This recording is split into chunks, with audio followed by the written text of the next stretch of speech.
الحمد لله وكفى وسلام على عباده الذين اصطفى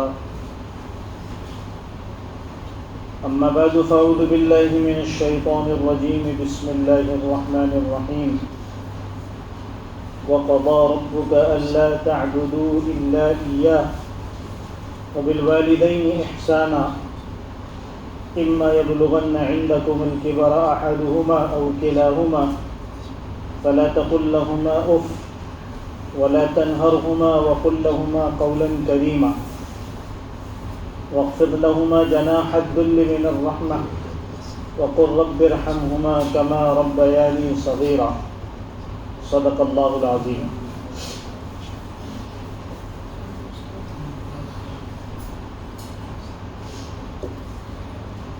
محترم حضرات، میں یہ عرض کر رہا تھا کہ جہاد جیسی عظیم الشان عبادت سے بھی والدین کی اطاعت اور ان کے ساتھ حسن سلوک کا درجہ بڑھا ہوا ہے.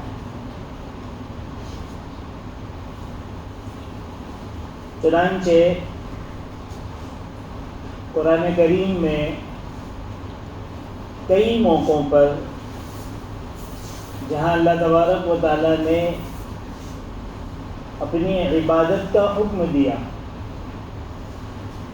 اسی کے ساتھ والدین کے ساتھ حسن سلوک کا بھی حکم دیا. اسی وجہ سے علماء فرماتے ہیں کہ اللہ کی توحید کے بعد انسان پر سب سے بڑا فریضہ اپنے والدین کی اطاعت اور ان کے ساتھ حسن سلوک ہے. حقوق العباد میں سب سے بڑا حق ماں باپ کا ہے. ایک صحابی حضور اکرم صلی اللہ علیہ وسلم کی خدمت میں آئے اور آ کر عرض کیا کہ اللہ کے رسول، میری خواہش ہے کہ میں اللہ کے راستے میں جہاد کروں تاکہ اللہ تعالیٰ مجھ سے راضی ہو جائے. اللہ کے رسول صلی اللہ علیہ وسلم نے فرمایا، تم اللہ کو راضی کرنے کے لیے جہاد کرنا چاہتے ہو؟ انہوں نے کہا کہ ہاں، میرا صرف یہی مقصد ہے.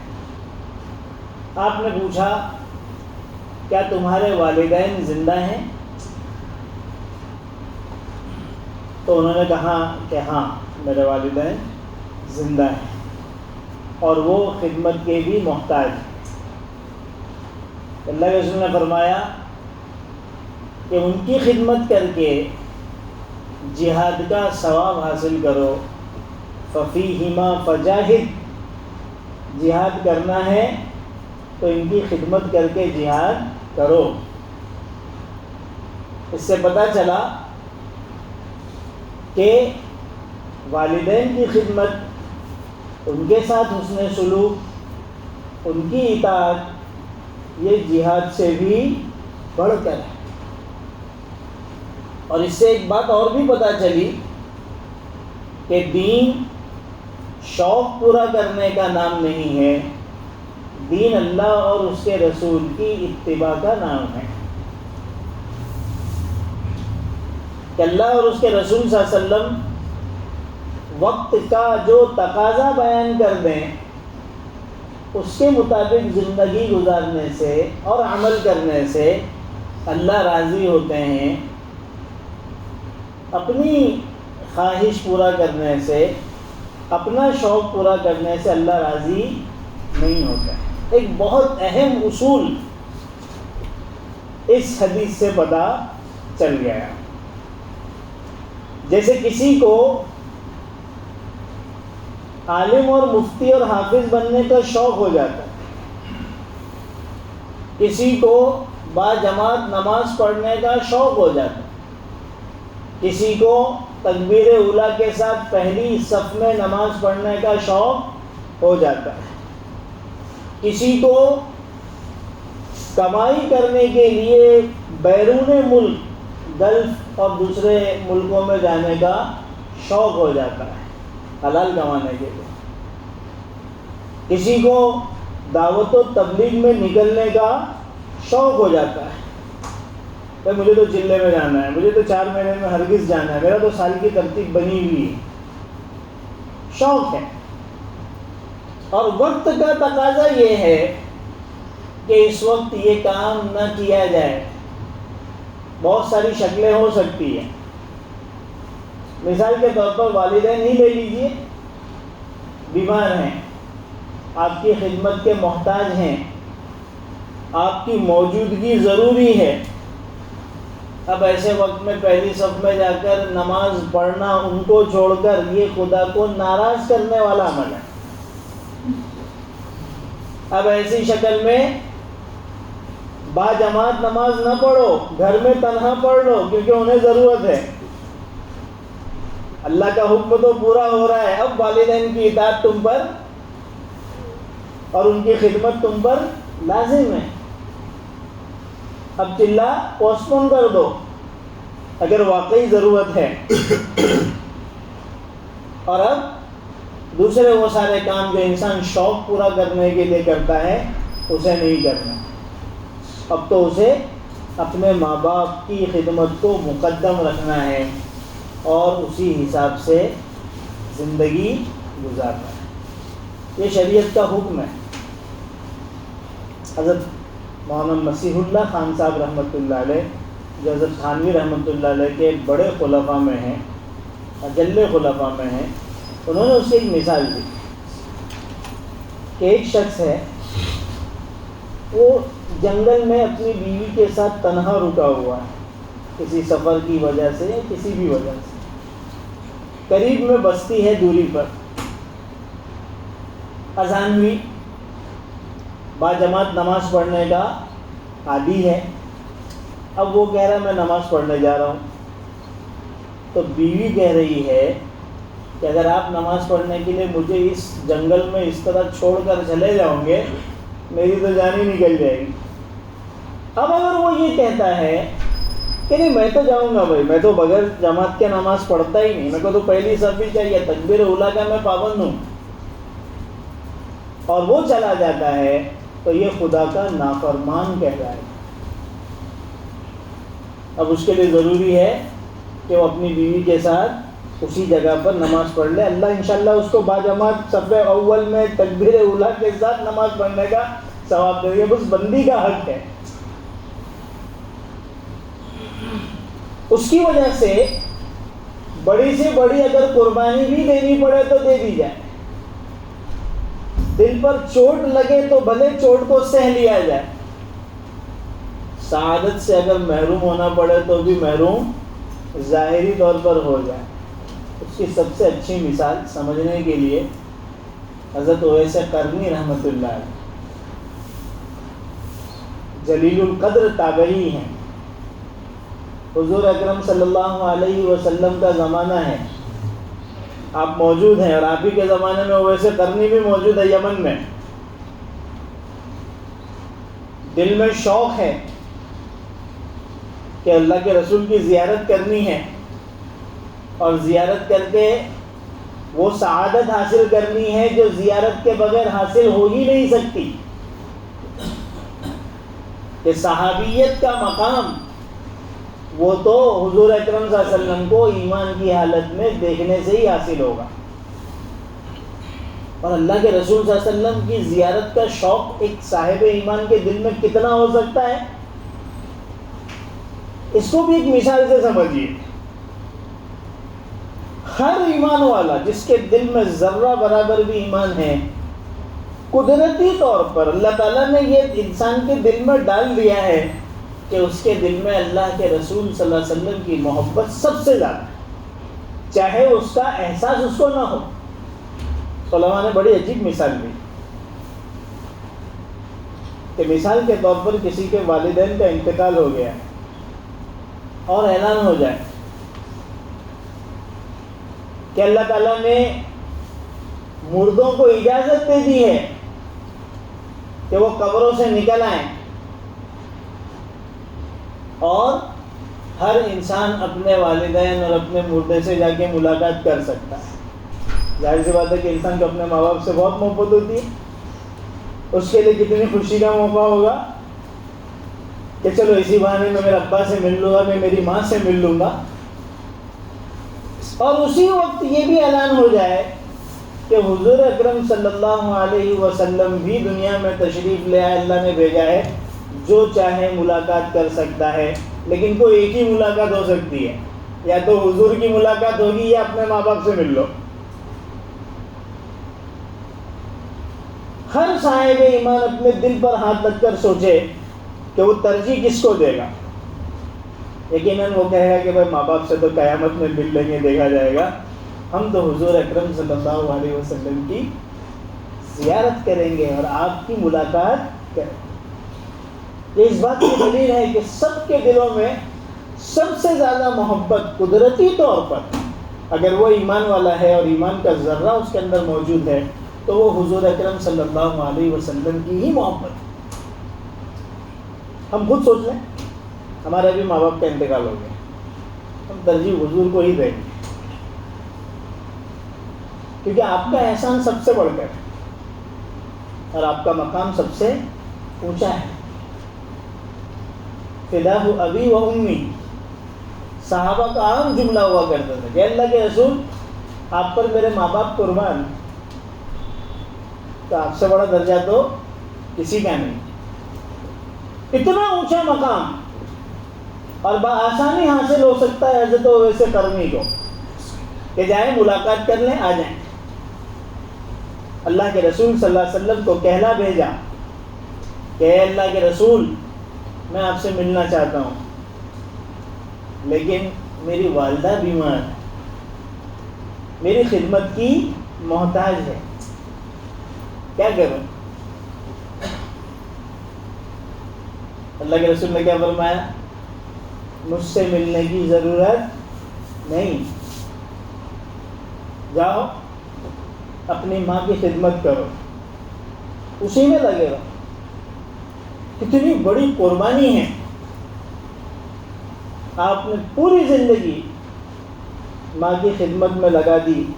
ایک تو ماں کی خدمت کی وجہ سے, دوسرے اللہ کے رسول کے حکم کی وجہ سے, یہاں تک کہ آپ دنیا سے تشریف لے گئے اور صحابیت کے مقام سے محروم رہ گئے. یہ وہ مقام ہے کہ دنیا کا بڑے سے بڑا ولی صحابی کے درجے کو پہنچ نہیں سکتا, بلکہ سارے اولیاء بھی جمع ہو جائے تو وہ صحابی کے درجے کو نہیں پہنچ سکتے, اس سے محروم رہ گئے. کتنا اونچا مقام ہے صحابی کا, اس کو بھی سمجھ لیجیے. صحابی اور غیر صحابی میں کیا درجے کا فرق ہے. ایک شخص نے حضرت عبداللہ ابن مبارک رحمۃ اللہ علیہ, جو اپنے وقت کے سب سے بڑے عالم, سب سے بڑے محدث, سب سے بڑے مفسر, سب سے بڑے صوفی اللہ والے گزرے ہیں, تابعی تابعین میں, حضرت امام ابو حنیفہ کے شاگردوں میں ہیں اور حضرت امام بخاری کے استادوں میں, استادوں کے استاد. بڑے آدمی تھے. تو کسی نے سوال کیا کہ حضرت ایک سوال ہے, آپ اس کا مجھے جواب دیجیے. سوال یہ ہے کہ حضرت امیر معاویہ رضی اللہ تعالیٰ عنہ افضل ہیں, حضرت امیر معاویہ رضی اللہ تعالیٰ عنہ افضل ہیں, یا حضرت عمر ابن عبدالعزیز رحمۃ اللہ علیہ افضل ہیں؟ یہ سوال. ترتیب اس نے بڑی عجیب قائم کی. حضرت امیر معاویہ صحابہ میں ایک وہ ہستی ہیں جن پر لوگوں نے بہت زبان دراز کیے ہیں اور بہت کچھ غلط سلط بولا اور لکھا ہے. حالانکہ جب کسی کا صحابی ہونا طے ہو جائے تو ہر مسلمان کے لیے لازم ہے کہ اپنے زبان کو بند کر دے.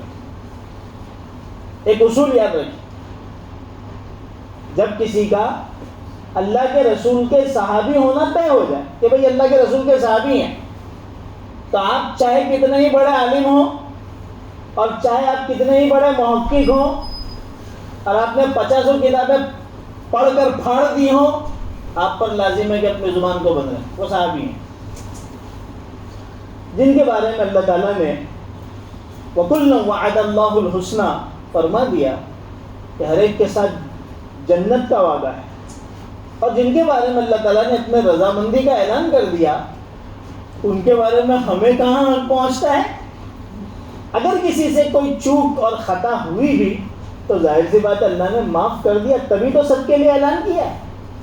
اب آپ اور میں کس کھیت کی مولی ہیں جو ان کے اوپر انگلی اٹھائیں.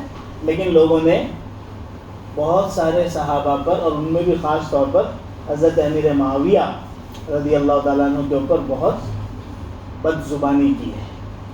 تو اس شخص نے سوال میں صحابی میں سے ان کو لیا، اور صحابی کے بعد جو درجہ ہے وہ تابعی کا ہے. صحابہ کے جو شاگرد اور اسٹوڈنٹ ہوتے ہیں وہ تابعی ہوتے ہیں.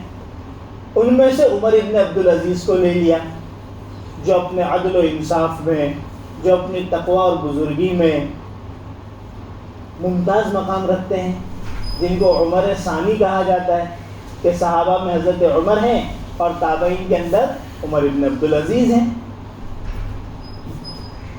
اب ان دونوں کے بیچ میں اس نے سوال کیا کہ ذرا ہم کو بتائیے ان دونوں میں افضل کون. عجیب و غریب سوال تھا، لیکن شخصیت بھی بہت اونچی تھی عبداللہ ابن مبارک رحمۃ اللہ علیہ کی. انہوں نے اس کا جواب یہ دیا، تم اب حضرت معاویہ کے بارے میں سوال کر رہے. حضرت معاویہ تو درکنار حضور اکرم صلی اللہ علیہ وسلم کی صحبت میں آپ جب جہاد کے لیے نکلے اور جہاد میں نکل کر دھول جو آپ کے ناک میں گئی، کس کے؟ امیر معاویہ کے.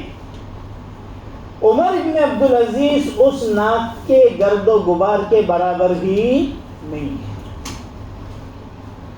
تو صحابی کے ناک کے گرد و غبار کا یہ درجہ ہے تو صحابی کا درجہ کیا ہو؟ مجھے تو بتانا یہ ہے اتنا اونچا مقام حضرت اویس قرنی کو مل سکتا تھا. کتنا کرنا تھا؟ یمن کوئی بہت زیادہ دور نہیں ہے، وہاں سے چلے جاتے اور حضور اکرم صلی اللہ علیہ وسلم سے ملاقات کرتے، دیدار کر کے آ جاتے. لیکن اس سے بھی محروم رہ گئے ماں کی خدمت کی وجہ سے. لیکن اللہ تعالیٰ نے اس کا صلہ کیا دیا؟ اللہ تعالیٰ نے صلہ یہ دیا کہ حضور اکرم صلی اللہ علیہ وسلم نے حضرت عمر سے فرمایا کہ عمر، ایک وقت آئے گا کہ مدینہ میں ایک شخص یمن سے آئے گا، قرن کا علاقے والا ہوگا. یمن میں قرن، ویسے قرن ایک علاقہ ہے وہاں کا ہوگا. اس کی یہ ہیئت، حلیہ اور یہ شکل و صورت ہوگی. اگر تمہاری اس سے ملاقات ہو جائے تو اس کو سلام کرنا اور اس سے اپنے لیے دعا کروا. کس کو کہا جا رہا ہے؟ حضرت عمر کو کہا جا رہا ہے. حضرت عمر کا کیا مقام ہے؟ اللہ کے رسول جو دنیا سے تشریف لے گئے. اب حضرت عمر جو قافلہ وہاں سے آتا مدینہ تو معلوم کرتے کہ بھئی یمن کا قافلہ ہے. ارے بھئی کوئی قرن کا اس نام کا آدمی آپ کے قافلے میں ہے؟ تو پتہ چلتا نہیں ہے. ایک مرتبہ پتہ چل گیا کہ کوئی اس نام کا بندہ آیا ہوا ہے.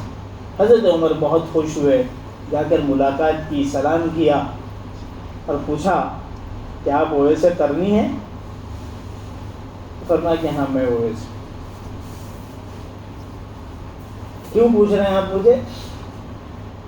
تو حضرت عمر نے فرمایا اس لیے کہ مجھے اللہ کے رسول صلی اللہ علیہ وسلم نے فرمایا تھا کہ میں آپ سے ملوں، آپ کو سلام کروں اور آپ سے دعا کی درخواست کروں۔ حضرت ویسے کرنے نے فرمایا کہ اللہ کے رسول نے میرا نام لیا اور آپ کے آنکھوں سے آنسو جاری ہو گئے کہ اللہ کے رسول صلی اللہ علیہ وسلم نے میری نسبت کر دی۔ تو یہ جو صلہ اور یہ جو مقام حضرت ویسے کرنے کو ملا، یہ اسی خدمت کے نتیجے میں ملا۔ اللہ تبارک و تعالیٰ نے اتنا بڑا مقام دیا۔ شوق تو دل میں تھا کہ جا کے ملیں، زیارت کر لیں، لیکن اس شوق کو وقت کے تقاضے اور اللہ کے رسول کے حکم پر قربان کر دیا کہ بھائی اللہ کے رسول ہی اس میں راضی ہیں کہ میں نہ آؤں اور میں میری ماں کی خدمت کروں، تو بس اب تو مجھے وہی کرنا ہے۔ اور اس سے اندازہ ہوتا ہے کہ ماں باپ کا مقام و درجہ کیا ہے۔ اسی وجہ سے اللہ تبارک و تعالیٰ نے قرآن کریم میں کئی جگہ پر وَقَضَىٰ رَبُّكَ أَلَّا تَعْبُدُوا إِلَّا إِيَّاهُ، اللہ یہ فیصلہ کر چکا ہے کہ اللہ کے علاوہ کسی کی عبادت نہیں ہوگی، عبادت صرف اللہ کی ہوگی۔ اور اس کے بعد وَبِالْوَالِدَيْنِ إِحْسَانًا، والدین کے ساتھ حسن سلوک یہ اللہ کا حکم ہے۔ اسی وجہ سے علماء نے لکھا ہے کہ ماں باپ کی اطاعت بشرطے کہ ناجائز حکم نہ ہو، ایسا ہی اولاد پر فرض ہے جیسے اللہ کا حکم نماز فرض ہے۔ اور اللہ تعالیٰ کہ حکم نماز کو چھوڑنا جتنا بڑا گناہ ہے، ویسا ہی گناہ ماں باپ کے حکم کو پورا نہ کرنا ہے، اتنا بڑا حکم۔ اسی وجہ سے اللہ تبارک و تعالیٰ نے اس خاص مرحلے کا تذکرہ ماں باپ کی زندگی کا کیا جب وہ بڑھاپے کی عمر کو پہنچ جائے۔ جوانی میں تو ہر ایک دبکا بڑھا رہتا ہے، لیکن جب اولاد خود جوان ہو جاتی ہے اور ماں باپ بڑھاپے کو پہنچتے ہیں تو پھر سوچ بدل جاتی ہے، حالات بدل جاتے ہیں، تو پھر رویے بھی تبدیل ہو جاتے ہیں۔ اور پھر وہیں پر پتہ چلتا ہے کہ یہ اولاد کتنی فرما بردار ہے اور اس کی کتنی تربیت صحیح ہوئی ہے۔ اس مرحلے کا اللہ نے تذکرہ ہے، اما یبلغن عندکم الکبر احدہما، کہ والدین بوڑھے ہوں اور بڑھاپے کی حالت میں دونوں یا ان میں سے ایک کو اولاد پائے، تو اس عمر میں اصل ہے ان کے ساتھ حسن سلوک کرنا، ان کو خوش رکھنا، ان کو راضی رکھنا اور ان کی طرف سے آنے والی تکلیفوں کو برداشت کرنا۔ بڑھاپے کی عمر میں تھوڑا ذہن بھی آگے پیچھے ہو جاتا ہے۔ پچھلی مرتبہ میں نے وہ قصہ سنایا تھا کہ بچپنے میں 55 دفعہ اس کوے کو بیٹا تو پوچھتا رہا، میں جواب دیتا رہا، ابھی 2-4 دفعہ پوچھ لیا تو تیرے کو برا لگ رہا ہے۔ بچے بھڑک جاتے ہیں، اور آج کل کے بچے ان کی تربیت ہی غلط ہو رہی ہے اسکولوں میں اور تربیت گاہوں میں، کہ ماں باپ کی کوئی بہت زیادہ سننا ضروری، وہ بھی انسان ہم بھی انسان، جب تربیت ہی ایسی ہوگی تو بچے اور پروڈکٹ کیا نکلیں گے۔ تو خاص اس عمر کو بتایا اور فرمایا کہ الٹا بولنا، زور سے بولنا، جھڑک کر بولنا، نافرمانی کرنا تو بہت دور کی بات، فَلَا تَقُلْ لَهُمَا اُفْ۔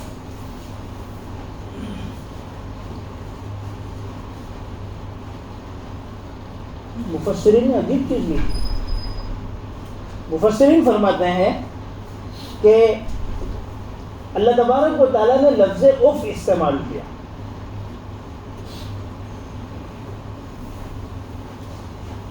اگر اس سے بھی زیادہ کوئی ہلکا لفظ ہوتا عربی زبان اور عربی محاورے میں تو اللہ اس کو بیان کرتا، یہ وہ کم سے کم درجہ ہے جو انسان بہت زیادہ با ادب بھی ہو تو نکل جاتا ہے کبھی کبھی. اگر اس سے بھی کم درجے والا اور کم اور ہلکا لفظ ہوتا تو اللہ اس کو بھی بیان کرتے، لیکن لفظی نہیں. اللہ فرما فلا تقل لهما اف، اف بھی مت کرنا. ہمیشہ اپنے آپ کو ان کے سامنے جھکائے رکھنا. واخفض لهما جناح الذل، اور الٹا کہنا تو بہت دور کی بات، ہمیشہ ان کے لیے دعا کرتے رہنا. وقل رب ارحمهما كما ربياني صغيرا، کہ پیدائش سے پہلے سے لے کر پیدائش کے بعد بچپنا اور اس کے بعد جوانی تک یہ لوگ کتنی تکلیفیں برداشت کرتے رہے، تربیت میں، پرورش میں، کیسے کیسے حالات سے یہ گزرے ہیں. ماں کی اپنی تکلیف ہے، باپ کی اپنی تکلیف ہے. تو اللہ تو بھی ان کے ساتھ رحم کا اسی طریقے سے معاملہ کرنا. ماں باپ کے حق کو ادا کرنے میں یہ دعا بہت مؤثر ہے. ہر آدمی کم از کم اپنے 5 وقت کی نماز کے بعد کی دعا میں اس دعا کو لازم کرنا. رب ارحمهما كما ربياني صغيرا وقل رب اغفر وارحم. پوری دعا بھی آپ چاہے تو پڑھ سکتے ہیں، ورنہ اس چیز کو لازم کریں. علماء نے لکھا ہے کہ ماں باپ کے حق کی ادائیگی کا کچھ حصہ اس دعا سے ادا ہو سکتا ہے، ورنہ ماں باپ کا حق کون ادا کر سکتا ہے. یہ اونچا مقام اللہ تعالیٰ نے دیا. اور اگر اسی کے برعکس ماں باپ کی نافرمانی ہوتی ہے تو اللہ تعالیٰ کی طرف سے پھر سخت سزا بھی ملتی ہے. بڑے سے بڑے گناہ ہیں، اللہ تعالیٰ اس کی سزا آخرت میں دیتے ہیں، کسی کو دنیا میں بھی دے دیتے ہیں. لیکن والدین کی نافرمانی اور والدین کو ستانا ایسا گناہ ہے جس کی سزا دنیا میں مرنے سے پہلے مل کے رہے. ہم نے اپنے بڑوں سے کئی واقعات سنے اور اپنے بڑوں کی کتابوں میں کئی واقعات پڑھے. ہمارے حضرت سے تو میں نے کئی واقعات سنے، کیونکہ حضرت کا خاص موضوع ہے والدین کی اطاعت اور اولاد کی تربیت. تو اس کی سزا دنیا میں مل کے رہے. کئی واقعات ہیں. ایک واقعہ ہم نے اپنے حضرت سے سنا کہ دیوبند میں حضرت مولانا ارشد صاحب مدنی رحمۃ اللہ مدنی جب حیات ہیں، فرماتے ہیں کہ دیوبند میں ایک صاحب تھے، انہوں نے اپنے باپ کو اس کی دکان سے نیچے گرا کر ذلیل کیا تھا، مارا تھا. باپ تو بیچارہ بعد میں مر گیا. اب جب یہ جوان بڑا ہوا، اس کی شادی ہوئی، اولاد ہوئی، تو صرف اس کو لڑکیاں ہوئی، اس کو کوئی لڑکا نہیں ہوا تھا. اس کی پان کی دکان تھی. حضرت فرماتے ہیں کہ ہم لوگ سوچتے تھے کہ اللہ کے رسول کی حدیث تو اپنی جگہ پر اٹل ہے، لیکن اس کے ساتھ یہ حرکت کرنے والا لڑکا تو ہے ہی نہیں. یہ ہمارے ذہنوں میں سوال رہتا تھا کہ اس کی تو سب لڑکیاں ہیں. فرماتے ہیں کہ ہم نے اپنی آنکھوں سے دیکھا کہ وہ پان کی ڈبی پر بیٹھا تھا. اس کی لڑکیوں میں سے ایک لڑکی آئی، اس نے کچھ برا بھلا کہا اور اس کی گریبان پکڑ کر دکان سے اس کو گرا. یہ دیوبند کا وقت، اور اسی طریقے سے وہ گٹر کے اندر گرا اور پھر وہ لڑکی چلے گئی. یقین تو تھا ہی کہ حدیث اٹل ہے، لیکن اللہ نے اپنی آنکھوں سے بھی دکھایا. ایسے بہت سارے واقعات ہیں. اس کا سب سے بڑا جو نقصان ہے والدین کی نافرمانی اور ان کو تکلیف دینے کا، وہ ہے کہ موت کے وقت کلمہ نصیب.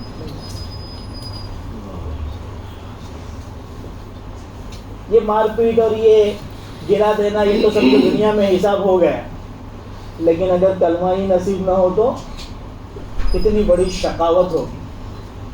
ایسے کئی واقعات ہیں صحابی میں. ایک صحابی کا واقعہ آتا ہے، موت کا وقت آیا، اللہ کے رسول حیات ہیں، کلمہ ہی نہیں نکلتا، پتہ چلا ماں ناخوش ہے. پھر جب ماں کو راضی کیا گیا اور جیسے وہ راضی ہوئی کلمہ جاری ہو گیا. اس طرح کے بہت سارے واقعات ہیں.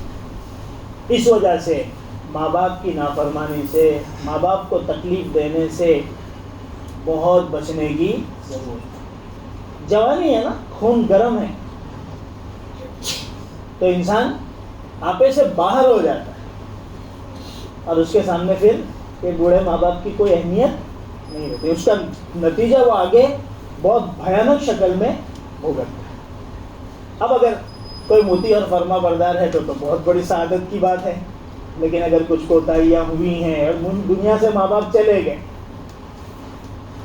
زندہ ہیں معافی مانگ لو، راستہ کھلا ہے، لیکن اگر دنیا سے چلے گئے تو کیا کریں؟ علماء نے اس کا بھی حل بتایا ہے. 2 کام کرنا ہے. ایک، ان کے حق میں خوب ایثار ثواب کریں، جو ہو سکتا ہے پڑھ کر، صدقہ کر کے، اور ان کے حق میں جو کر سکتا ہے وہ خوب کرے. اور دوسرا، ان کے حق میں دعائیں کریں، کثرت کے ساتھ استغفار کریں، تو انشاءاللہ یہ اس کے لیے کفارہ بن جائے گا. اور یہ جو نافرمان تھا وہ فرما بردار لکھ دیا جائے گا. اور دوسری چیز ہے کہ ماں باپ کے جو ملنے جلنے والے لوگ تھے، ان کے جو دوست اور احباب تھے، ان کے ساتھ حسن سلوک کا معاملہ ہے. یہ بھی انشاءاللہ اس کے لیے کفارہ بن جائے گا. تو ماں باپ کا اللہ تعالیٰ نے بہت اونچا درجہ دیا ہے. جہاں تک خدمت کی بات ہے، ایک آخری بات سن لیجیے، اس میں ماں کا درجہ اونچا ہے. اور جہاں تک تعظیم کی بات ہے، اس میں باپ کا درجہ اونچا ہے. ایک صحابی اللہ کے رسول کی خدمت میں آئے اور آ کر سوال کیا کہ تمام لوگوں میں حسن سلوک کے معاملے میں سب سے اونچا درجہ کس کا ہے؟ تو اللہ کے رسول نے فرمایا ماں کا. پھر فرمایا اور پھر کون؟ پھر فرمایا ماں کا. پھر کون؟ پھر ماں کا. پھر کون؟ پھر باپ کا. گویا خدمت اور حسن سلوک کے معاملے میں 3/4 درجہ ماں کو حاصل ہے اور 1/4 باپ کو حاصل. لیکن یہ معاملہ حسن سلوک اور خدمت کے معاملے، اسی وجہ سے علماء نے عجیب بات لکھی ہے کہ اگر آپ کو کچھ ہدیہ دینا ہے، کچھ تحفہ دینا ہے، تو ماں کو زیادہ دو، ماں کے مقابلے میں باپ کو کم دو. لیکن جہاں تک تعظیم کی بات ہے تو تعظیم باپ کی زیادہ ہوگی، کہ باپ کی طرف پیر کر کے آدمی نہیں بیٹھے گا اور باپ سے آگے نہیں چلے گا. باپ کے سامنے بلند آواز کر کے بات، یہ ہے ساری چیزیں تعظیم سے جن کا تعلق ہے، تو باپ کی تعظیم زیادہ ہوگی. بہرحال باپ ہو یا ماں ہو، ان دونوں کی اطاعت ہم پر کیا ہے؟ فرض ہے. ان کی نافرمانیوں سے اپنے آپ کو بچانا ہے. کچھ کمی کوتاہی ہوئی ہے تو اس کا آسان سا حل ہے، ان کے لیے خوب دعا استغفار کرے، خوب ایثار ثواب کرے، ان کے ملنے جلنے والوں کے ساتھ اچھا معاملہ رکھے. تو اللہ تبارک و تعالیٰ ہمیں بھی فرما برداروں میں لکھیں گے. اللہ تعالیٰ ہمیں اپنے ماں باپ کی قدر کی توفیق نصیب فرمائے اور ان کی نافرمانیوں سے ہماری حفاظت فرمائے، ان کی کامل اطاعت کی توفیق عطا فرمائے.